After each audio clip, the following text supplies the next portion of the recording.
오늘은 제45대 미국 전 대통령이자 제47대 대통령 후보인 도널드 트럼프에 대해 알아보도록 하겠습니다. 도널드 존 트럼프는 1946년 6월 14일 뉴욕 퀸스에서 태어났습니다. 소위 금수저 집안에서 태어났는데요. 아버지 프레드 트럼프는 성공적인 부동산 개발업자였고 어머니는 메리 앤 맥클라우드 트럼프는 스코틀랜드 출신 이민자였습니다. 부동산 개발업자는 한국에서는 생소한 직업인데요. 미국에서 부동산 개발업이란 기존의 건물을 이노베이션하여 부동산 가치를 상승시키고 판매하는 일을 하는 사람들을 말합니다. 트럼프는 어릴 적부터 자존심이 강해 남에게 지는 것을 싫어했다고 합니다. 13살 때 트럼프가 학교에서 교사를 폭행하자 그의 부모는 트럼프를 규율이 엄격한 뉴욕 군사학교로 보냈습니다. 이곳은 군사교육과 리더십 훈련을 중점적으로 다루는 학과로 학생들의 리더십, 규율, 책임감을 키우는 것을 목표로 합니다. 한마디로 트럼프는 중고등학생 때부터 군대 문화를 경험한 것인데요. 여러 매체에서는 트럼프의 군사 아카데미 경험이 그의 인생에 중요한 영향을 미쳤다고 보도했습니다. 실제로 트럼프 본인도 자신이 받은 군사교육이 실제 군 복무와 맞먹으며 이는 본인의 사업적 접근 방식에도 영향을 미쳤다고 말한 바 있습니다. 트럼프는 군사 아카데미를 졸업하고 뉴욕시에 위치한 포덤대학교에 입학했습니다. 그는 포덤대학교에서 2년 동안 일반 교양 과정을 이수한 후 펜실베이니아 와튼스쿨로 편입하여 경제학 학사 학위를 받았습니다. 와튼스쿨은 세계 1위 비즈니스 스쿨로 경영교육의 선두주자로 알려져 있습니다. 동문으로는 테슬라 창립자인 일론 머스크, 한국에서는 안철수 등이 있습니다. 트럼프는 와튼에서 다양한 학생들과 교류하여 넓은 네트워크를 형성했습니다. 트럼프는 와튼스쿨 재학 중에도 아버지의 부동산 사업에 깊이 관여했고 이는 그가 부동산 실무 경험을 쌓는데 중요한 역할을 했습니다. 2024년 기준 와튼의 1년 학비는 약 87,370달러, 한화 약 1억 2천만 원이네요. 대학 학비만 2억 5천만 원을 쓴 트럼프, 졸업 후에는 23살의 나이에 아버지의 부동산 회사에 합류했습니다. 그리고 회사명을 더 트럼프 오거니제이션으로 변경했습니다. 트럼프는 와튼스쿨에서의 학업과 경험을 통해 사업을 부동산 개발뿐만 아니라 다양한 비즈니스 분야로 사업을 확장하고자 했습니다. 트럼프 오거니제이션이라는 이름은 부동산 개발 외에도 호텔, 카지노, 골프장 등 여러 분야에 걸친 사업을 아우를 수 있는 이름이었습니다. 그는 와튼에서 경제학과 경영학의 기본 원리를 배우며 이를 자신의 부동산 개발 사업에 적용했습니다.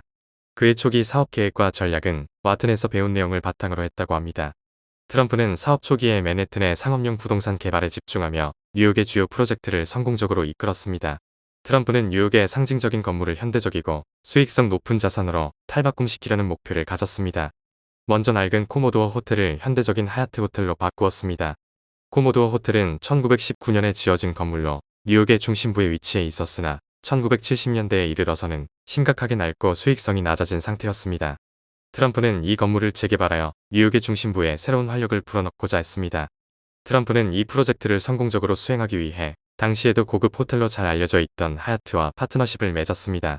그는 이후 하얏트의 브랜드 이미지에 걸맞게 건물의 내부와 외부를 완전히 개조하였고 고급스러운 디자인과 편의시설을 추가했습니다. 낡은 호텔을 현대적인 건물로 탈바꿈시킨 사례는 트럼프의 사업적 능력과 비전을 보여주는 중요한 사례가 되었습니다. 또한 트럼프는 뉴욕 맨해튼의 58층 높이의 트럼프 타워를 건설했습니다. 이 건물은 상업 및 주거 복합 건물로 트럼프의 야심과 사업적 능력을 잘 보여줍니다. 이 건물은 트럼프가 38세이던 1983년에 완공되었으며 트럼프는 건설 초기부터 끝까지 직접 관리했습니다. 그는 브론즈와 검은색 유리를 사용하여 건물을 화려하게 꾸몄고 이는 맨해튼의 랜드마크가 되었습니다. 그렇다면 부동산 사업가였던 트럼프가 어떻게 정치에 입문하게 되었을까요? 트럼프는 사업가로서 활동하면서 여러 차례 지역 정부와 연방 정부의 정책 변화에 민감하게 반응해야 했고 이는 그가 정치와 정책에 대한 이해를 높이는 데 기여했습니다. 특히 세금, 규제, 무역 정책 등이 그의 사업에 직접적인 영향을 미치면서 정치적 관심도 키워나갔을 것입니다. 트럼프의 본격적인 정치적 행보는 그의 나이 42세, 1987년부터 시작합니다. 1987년은 도널드 트럼프의 경력에서 중요한 전환점이 되는 해였습니다. 먼저 자신의 첫 번째 책인 거래의 기술을 출간했습니다. 이 책은 트럼프의 사업 철학과 협상 전략을 다루고 있으며 출간 직후 큰 인기를 끌며 베스트셀러가 되었습니다. 이를 통해 그는 대중에게 더욱 친숙해졌습니다. 이 책은 그의 이미지와 브랜드를 강화하는 데 큰 역할을 했으며 정치적 인물로서의 가능성도 열어주었습니다. 또한 1987년 9월 트럼프는 뉴욕타임즈, 워싱턴 포스트 등의 전면 광고를 게재하여 미국의 외교 정책을 본격적으로 비판했습니다. 이 광고에서 그는 미국이 동맹국들에게 과도한 부담을 지고 있다고 주장하며 방위비 분담에 대한 재검토를 요구했습니다. 이는 트럼프가 처음으로 정치적 견해를 공적으로 표명한 사건으로 그의 정치적 야망을 암시하는 신호였습니다. 이 시기 트럼프는 다양한 미디어를 통해 자신의 목소리를 널리 알리며 대중적 인지도를 높였습니다. 이러한 사건들은 그의 이후 사업과 정치 경력에 큰 영향을 미쳤습니다. 이후 2000년대 초반부터 트럼프는 대중에게 더 큰 인기를 얻기 시작합니다. 먼저 2003년 트럼프는 MBC 리얼리티 TV쇼 어프렌티스의 총괄 프로듀서 겸 진행자로 활동을 시작하며 대중적 인지도를 크게 높였습니다. 90년대 후반부터 유명세를 탔던 트럼프는 당시 리얼리티 TV쇼의 거장이었던 프로듀서 마크 버넷에게 스카웃을 당했습니다. 그는 트럼프의 사업적 성공과 카리스마가 리얼리티 TV쇼에 적합하다고 판단하여 트럼프를 진행자로 선택했습니다. 어프렌티스 쇼에서 트럼프는 참가자들에게 도전 과제를 주고 그들의 사업적 능력을 평가했습니다. 넌 해고야. 라는 트럼프의 유행어는 매우 유명해졌습니다. 2006년 트위터가 만들어진 이후 트럼프는 트위터를 통해 자신의 생각과 정책을 보다 직설적으로 표현했습니다. 그리고 그의 트윗은 종종 논란을 불러일으켰습니다. 그는 트위터로 2011년부터 오바마 대통령의 출생지에 의문을 제기하면서 어서 운동을 주도했는데 이는 오바마의 출생 증명서가 위조되었고 오바마가 미국에서 태어나지 않았기 때문에 미국 대통령이 될 자격이 없다는 것이었습니다. 이 트윗은 인종차별의 논란을 일으켰고 많은 사람들은 흑인 대통령에 대한 편견을 조장한다고 비난했습니다. 그러나 한편으로는 보수주의자들 사이에서 트럼프가 인지도를 높이고 정치적 기반을 강화했습니다. 또한 이는 그가 2016년 대통령 선거에 출마할 수 있는 발판이 되었습니다. 이에 대해 오바마는 2011년 4월 자신의 출생 증명서를 공개하여 하와이에서 태어났음을 증명했습니다. 2015년 트럼프는 트위터의 불법 이민자 문제 해결을 위해 멕시코 국경에 장벽을 건설하겠다고 약속했습니다. 이 발언은 이민자들에 대한 편견을 조장하고 미국 내 이민 정책에 대한 논쟁을 촉발했습니다. 트럼프의 선거 저서인 불구가 된 미국에서 트럼프는 이미 중국인들은 수천 년 전에 만리장성을 만들었는데 우리가 못할 게 뭐 있는가, 우리도 만리장성처럼 작은 장벽들을 차례차례 만들어 합칠 것이다 라고 언급하며 불법 이민자를 막겠다고 기술했습니다. 트럼프는 실제로 2016년 대통령 당선 이후 약 450마일, 약 724km의 장벽을 건설하거나 교체했습니다. 도발적이고 직설적인 트위터로 인지도를 높여가던 트럼프는 2015년 6월 드디어 공화당 후보로 미국 대통령 선거 출마를 공식 선언했습니다.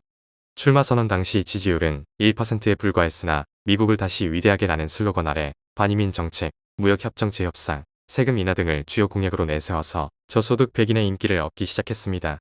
마침내 트럼프는 쟁쟁한 후보들을 제치고 공화당 대표 후보에 오르는 이변을 연출했으며 2016년 11월 민주당 후보 힐러리 클린턴을 꺾고 미국 대통령에 당선되었습니다.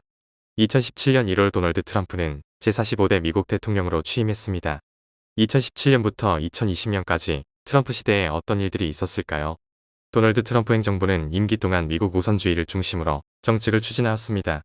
먼저 대규모로 규제를 철폐하여 기업 성장을 대폭 지원했습니다. 실제로 환경규제, 금융규제 등의 50개의 규제를 철폐하였으며 특히 세금 감면 및 일자리 법을 통과시켜 법인세를 35%에서 21%로 인하했습니다. 이 법은 지난 수십 년 동안의 가장 큰 세제 개혁으로 개인과 기업에 대한 다양한 세금 감면을 포함하고 있습니다. 이는 40%의 감세 효과를 가져왔으며 기업의 세금 부담을 크게 줄였습니다. 또한 트럼프는 미국 우선주의 정책의 일환으로 여러 국가에 대한 관세를 인상하고 무역협정을 재협상하였습니다. 관세 인상의 주요 대상은 중국이었으며 철강과 알루미늄 등에 대해 관세를 부과했습니다. 이는 미국 내 제조업을 보호하고 무역 적자를 줄이기 위한 조치였습니다. 외교 정책도 마찬가지입니다. 그는 국제협약에서 미국의 이익을 우선시하며 다른 국가들에게 방위비 분담을 요구했습니다. 또한 2017년에는 파리 기후협정에서 탈퇴하였고 이란 핵협정을 파기하였습니다.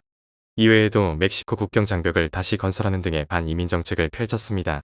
그렇다면 2020년에 트럼프는 왜 대선에 실패했을까요? 트럼프는 2020년 대선에서 민주당 후보 조 바이든에게 패배했습니다.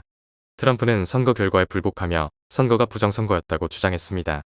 도널드 트럼프가 2020년 대선에 실패한 가장 큰 이유는 코로나19 팬데믹에 대한 대응 부족이라고 할 수 있습니다. 2020년 코로나19 팬데믹이 발생하면서 트럼프 행정부는 초기 대응과 관련하여 많은 비판을 받았습니다. 트럼프는 코로나19를 중국 바이러스라고 지칭하며 인종차별적 논란을 일으켰고 이는 아시아계 미국인들에 대한 편견과 폭력을 조장하는 결과를 낳았습니다. 또한 코로나19를 과소평가하여 마스크 착용과 같은 방역 조치를 적극적으로 권장하지 않는 등의 태도를 보이면서 많은 유권자들의 비판을 받았고 팬데믹으로 인한 경제적 충격과 사망자가 급증하면서 인기가 급감했습니다. 트럼프에 대한 평가는 그의 정책과 행동이 미국과 세계에 미친 영향을 종합적으로 고려할 때 매우 양극화되어 있습니다. 그의 지지자들은 그가 미국을 경제적으로 강하게 만들었고 법과 질서를 강화했으며 미국 우선주의를 추진했다고 평가합니다. 반면 반대자들은 그가 사회적 분열을 조장하고 팬데믹 대응 실패와 같은 중대한 문제를 야기했다고 비판합니다. 트럼프의 재임 기간 동안의 성과와 논란을 종합적으로 평가하면 그의 영향력은 강력했지만 논란의 여지가 많았던 것으로 볼 수 있습니다. 2024년 미국 대선이 코앞으로 다가왔습니다. 과연 트럼프는 재선에 성공할 수 있을까요?